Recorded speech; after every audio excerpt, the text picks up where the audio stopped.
Hi, welcome back to the shop. This here is my granite surface plate. I picked it up used off Facebook Marketplace, but there's a couple issues with it, especially with the stand that I want to address, and that's what we're going to work on today. So let me get this cleared off and I'll show you what I'm talking about.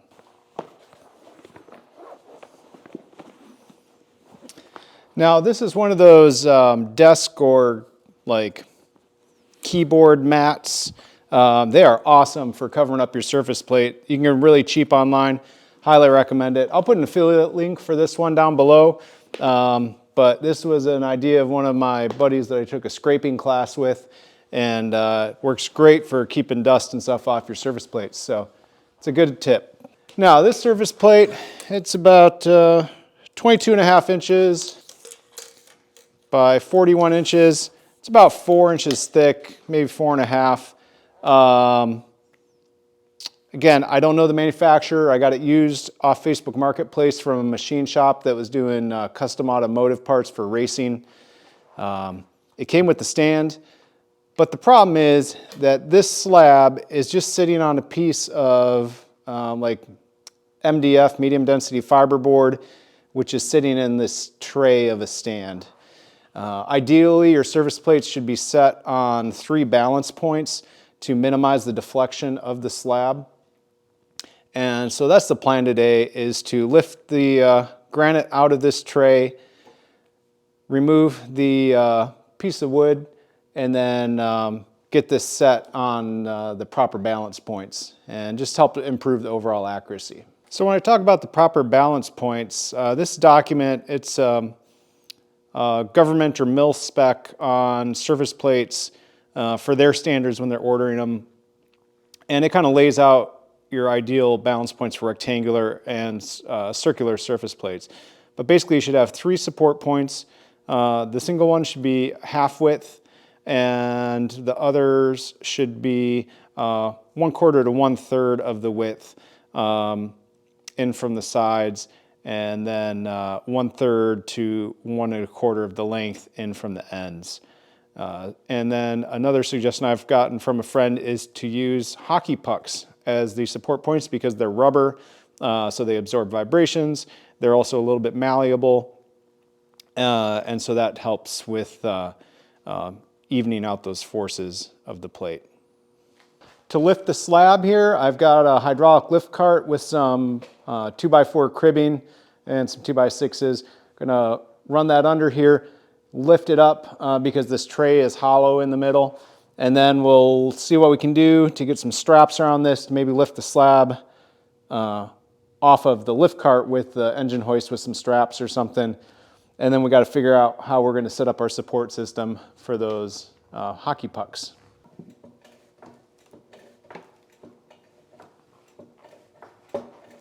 That's balanced okay. So as you can see, currently it's just supported. These are some sort of rubber puck, but just on the corners. And so when you do that, you'll get a very minor deflection where the surface plate will sag in the middle. And so moving those points in, basically the weight on the outside cantilevers and kind of cancels out the sag in the middle. And on average, you get a flatter plane. Again, you still have minor deviations, and we're talking like the millionths of an inch. Obviously, this is not a high precision shop, but I figure I have the capability to improve this, so that's what we're going to do. But to do that, I have to lift this slab off of this board, and I think what I'm going to do is bring in my engine hoist and fish some straps under the ends here to hopefully lift it up. So let's give that a try. I'm having a little bit of difficulty getting my engine hoist in where I want it here, but I think what I might do is lower this down a little bit so the wood is below the bottom of this tray, or the top of this tray, and then stick some bars or some sort of support in between the wood and the granite, and then lower it the rest of the way so that the granite is supported by those slats on the tray, and that will lift it off the wood, and then it'll give me more room to fish some straps underneath. So let's try that. And then I can get the lift cart out of the way, which will help moving the hoist. Yeah, this fiberboard is, well, you know, it's basically paper. And it's just coming apart.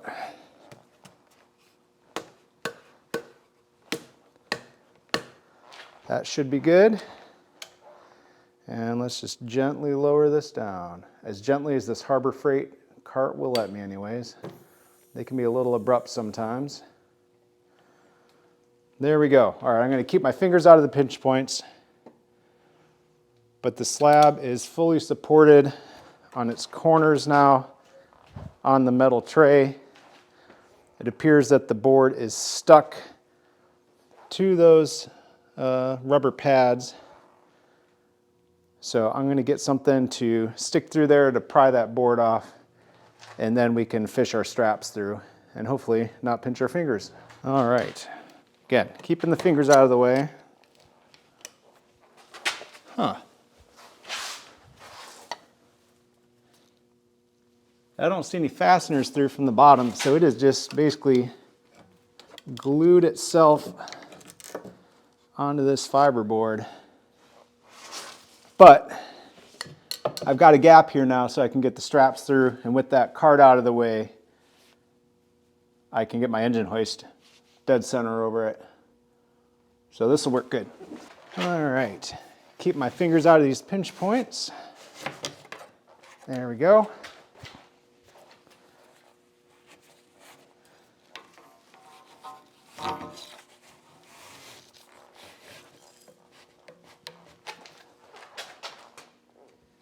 I can see it coming through the other side. There.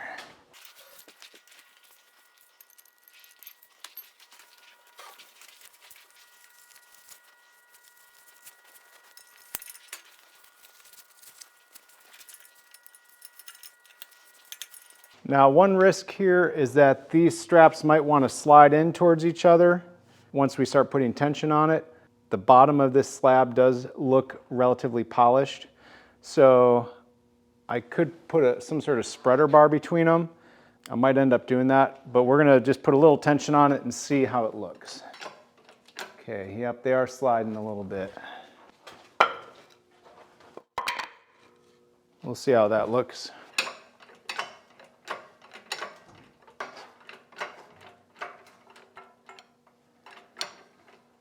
All right, we've lifted.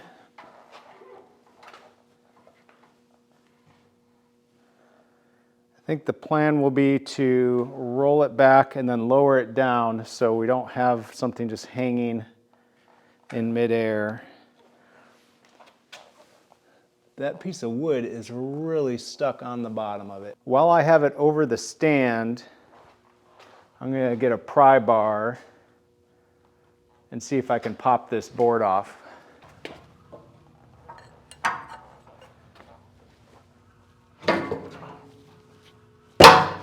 There's one corner. Oh, nope, it's not off, it just delaminated. I hate fiberboard. It's the worst stuff. Okay. All right, there's another bit. Oh, the rubber pad came unglued off that one. And there we go. I don't know if these rubber pads are glued or if they're just stuck.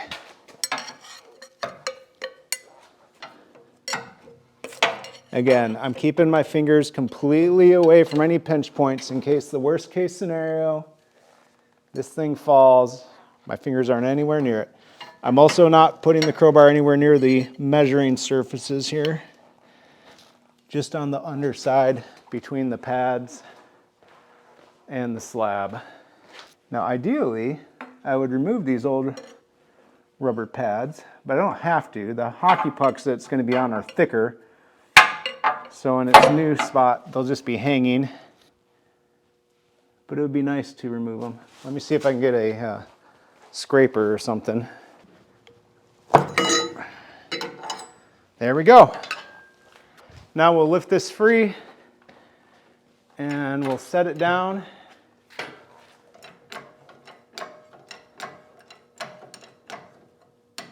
And get our stand worked out.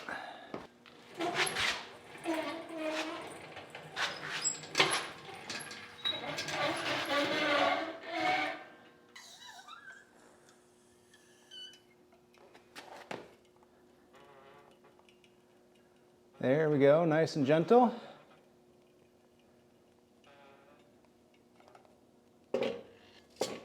There we go. Safely down so it's not going to fall and break our toes. So here's a quick view of what we were working with. These are those rubber pucks. I don't think they were glued. I think they were just stuck. I mean, I don't know how old this thing is. But yeah, I'm not going to reuse those. And then this is the fiberboard. It's garbage. All right, now we've got a good blank canvas to work with. Now that I've got the old stuff removed, let's talk about options for the future.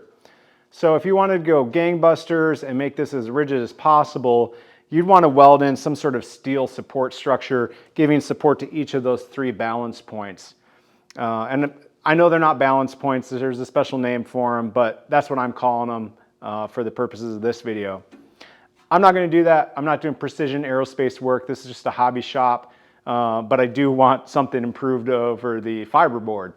Another option that might work is build some sort of torsion box using 2 layers of plywood and a structure in between for rigidity. That might provide more support to those 3 resting points. But that's a little more engineered than I want to get into. And so then probably the most simple option is just putting some sheets of wood in here, right? I think I'm going to use 2 or 3 sheets of 3/4 inch actual plywood, not MDF or OSB. I've got some out in storage. So what I'll do is I'll cut 2 or 3 sheets of that to fit.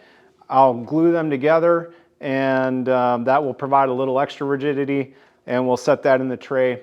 Benefit of having a thicker support system in here also will be to raise the plate up to allow access to the edge of the plate for use, because sometimes it is useful to be able to use the edge of your surface plate.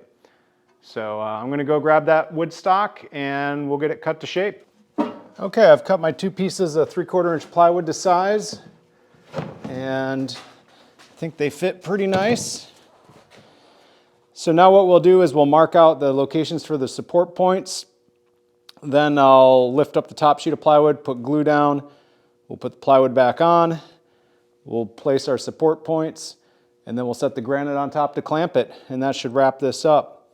I was doing some more thinking. If I wanted to do some extra support, I could go buy some angle iron and basically run a couple angle iron stringers along the bottom. You don't necessarily have to weld them to the table, although that would probably be the best. But you could just bolt them through the plywood, and that would give it quite a bit more rigidity. But again, the object here is to get it on the correct resting points instead of the corners. So even if the plywood flexes or bends, that's fine, because it only has 3 points of contact, and so the plate might not be level, but it will be always supported at the appropriate point, so it should stay relatively flat. Let's lay out where these support pads are going to go. So we have a width of 23 inches and a length of 41.5. So for this first point, we need half the width. So that one's pretty easy. So I already calculated it out. So 23 divided by 2 is 11.5 inches. We'll measure out 11.5. It's approximately there. And then for our distance here, distance A, we want 1/3 to 1/4 of the length. Doesn't really get any more specific than that. It does say no less than 1/5, but other than that, we have a little bit of leniency there. So if we have 41.5 divided by 3, that's 13.83, and 41.5 divided by 4 is 10 3/8. We're going to mix decimals and fractions. That's always fun. If we take the average of these two, because it's allowed to be anywhere in there, that is 12.07 inches. So we'll just call it 12 inches. So we'll come in 12 inches from the end here. There's our mark. So that's going to be where the single puck goes. Over for these other two, we know our, again, distance A in from the end, 12 inches is what we said for that. So we'll mark that. We'll mark it a couple spots. Again, this doesn't have to be perfect because it is a range, but we'll get it close. Then, as far as distance B, it's 1/3 to 1/4 of the width. 1/3 of 23 is 7.6, and 1/4 of 23 is 5 3/4. Take the average of those, it's 6.6 inches. Call it 6.5 in from the sides. So that's easy enough. Take our tape, there's 6, 6.5, 12 in. There's our support there, 6.5, and 12, and there's our other puck. So that's where they're going to be. What I'm going to do is use a little adhesive to tack them in place so they don't shift around. Just got some extra construction adhesive from another project, so we'll just use that. And again, this isn't super critical. The main thing is just getting the slab on these 3 calculated support points. That'll be a vast improvement over that fiberboard supported on the corners.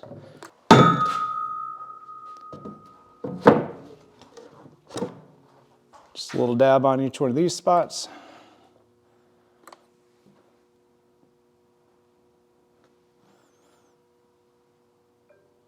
We'll just put a little bit on the top also to keep the slab from sliding off. We might actually be up right even with the edge of this tray, so that'll just help keep things from moving around in day-to-day use. Don't tell me the seals on my engine hoist have gone bad. Yep. Awesome. Well, that's cool. That's just awesome. Okay, new plan. Since the seals in my yard sale engine hoist are shot, what we're going to do, we're going to move the slab under my chain hoist, raise the slab up with the chain hoist. We can also weigh it and see how much it is. And then while that's suspended, I'll use my hydraulic lift cart to bring the stand under the slab. We're going to lower it on the slab and then use the lift cart to move the slab and the stand back to where it was at. So a little bit of a convoluted way to do this, but at least we can still get it done, I think, safely without having to bring in other people to help me lift this thing. So we'll move this over.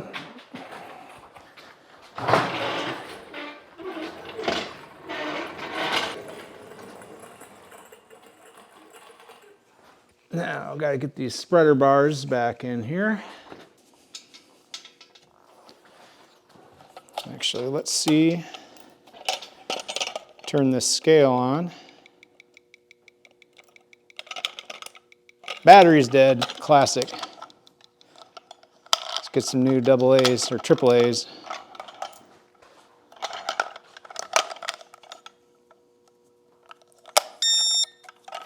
There we go. We're doing metric today.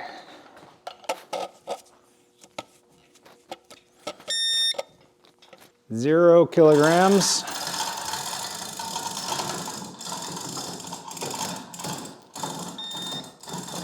Looks like 168 kilos. I can do the conversion to pounds here in a little bit.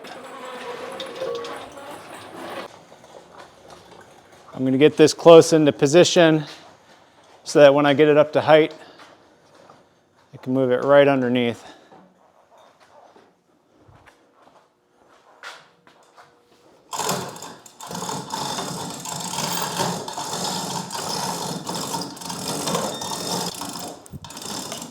That looks like it'll clear. Again, I'm keeping my fingers clear of any pinch points.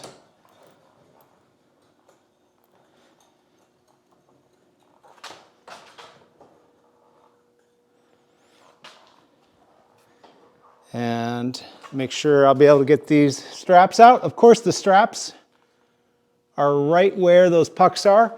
So I'll have to do my trick with the wooden boards under here, and then we'll figure out a way to remove these pieces of wood after we get the straps out. Probably just lift up each corner with a pry bar, take the slat out, and then lower it down.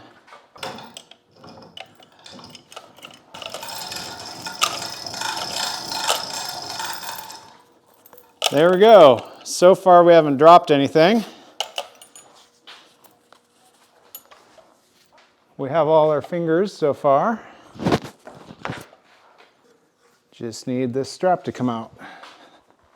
There's one. And there's two.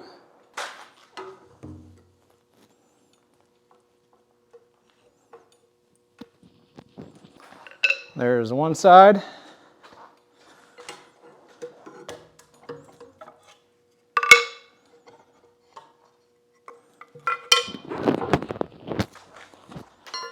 And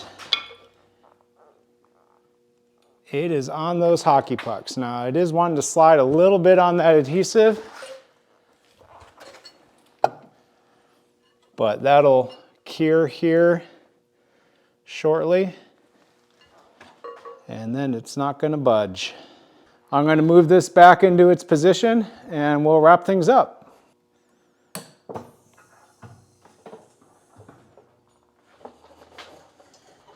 All right. Yep, that's already firmed up, so it's not sliding around. Get her nice and cleaned. Well, everybody, that about wraps up this project on the granite surface plate. We've fixed it so it's no longer resting on the corners and now resting on the appropriate balance points. So that should minimize any sag in the table. Once it's kind of settled into its position, I'll use the leveling feet on this stand to level the surface plate. That's not critical for most surface plates, but it is nice to have if you can do it. If you're looking for this specification document, you can just Google Federal Specification GGG P463C. So that's triple G, P as in Papa, 463, C as in Charlie. And that has all your information on federal specifications for surface plates. So it's pretty handy. But anyways, I guess the next project is probably gonna be replacing the seals in my engine hoist. I've got a bunch of other projects kind of lined up, but I'll get to them as I get to them with my day job. So thanks again for watching, and I'll see you next time. And just like that, no! Oh.